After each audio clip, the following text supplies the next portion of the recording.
Hi there. Welcome to Left Undone, Incomplete Investigations. I'm Kathryn.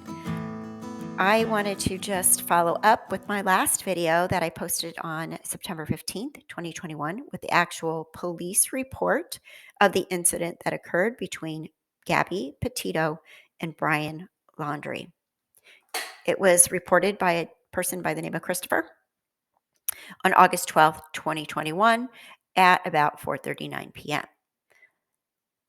On 8/12/21, MCPD officers were dispatched to a report of a domestic problem that had taken place near the Moonflower Co-op. It appeared that a male and female had left the scene traveling north on Main in a white Ford Transit van with a black ladder on the rear, after the male and female had engaged in some sort of altercation. It wasn't clear, but I believe it was reported the male had been observed to have assaulted the female. I heard the other officers report they were off to look for the vehicle. And being that I had to pass the Moonflower in order to get to Main Street, I stopped there to see if any witnesses were still in the area. I found one identified as Chris Blank.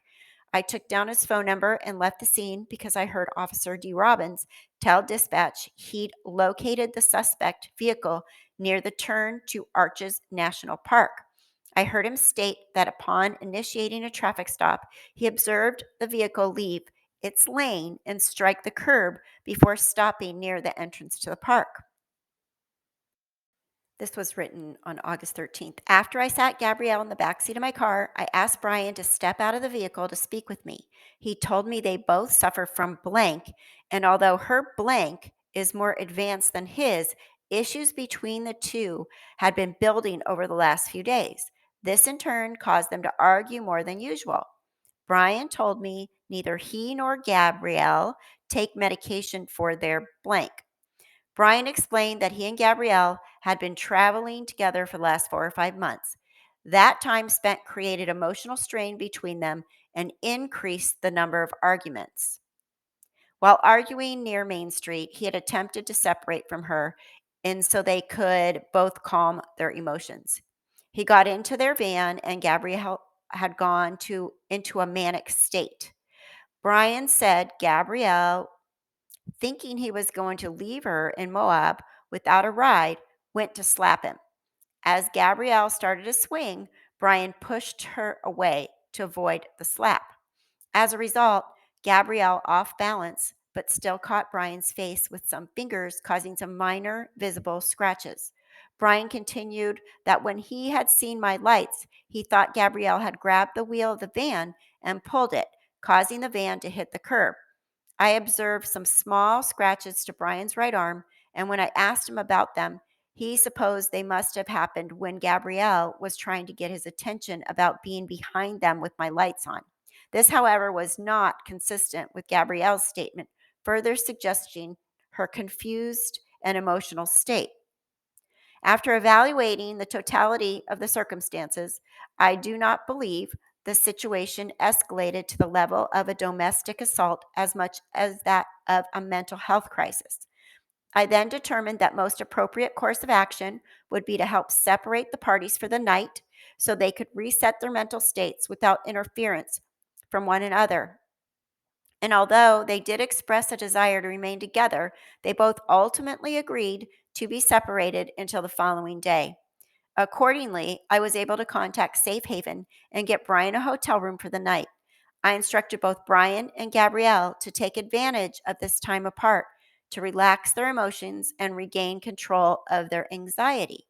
I also asked them to avoid contacting each other until the next morning if at all possible. Gabrielle maintained possession of the van while I transported Brian to the hotel. They did both have their own cell phones in case of emergency. Around 7 p.m., I went to Blank, where witness Christopher Blank lived, and had him fill out a statement form. Christopher told me that he was not entirely sure what he had seen, but feared the worst, which is why he came forward as a witness and agreed to complete a written statement. Body camera video is available on evidence.com. The statement from Christopher has been filed at Moab City Police Department and a report. So, as I had assumed, they did separate them for the night. Brian was the one that went to a hotel. Gabby stayed with the van, and that was that. But this is important because I think this gives us a really good insight that they were not getting along. Now I'm still so lost on the whole when he left. Obviously, their disagreement continued, and somehow Brian booked it out of there. What really interests me is the fact that she already had fear that he was going to leave her there. And what wound up happening? It's so sinister, if you ask me. I just feel like he maybe just, I don't know, her worst fear came true. She was so afraid of that during this altercation, and that's what wound up happening in the end, many days later. Unbelievable. Thank you for watching Left Undone Incomplete Investigations. I'm Kathryn.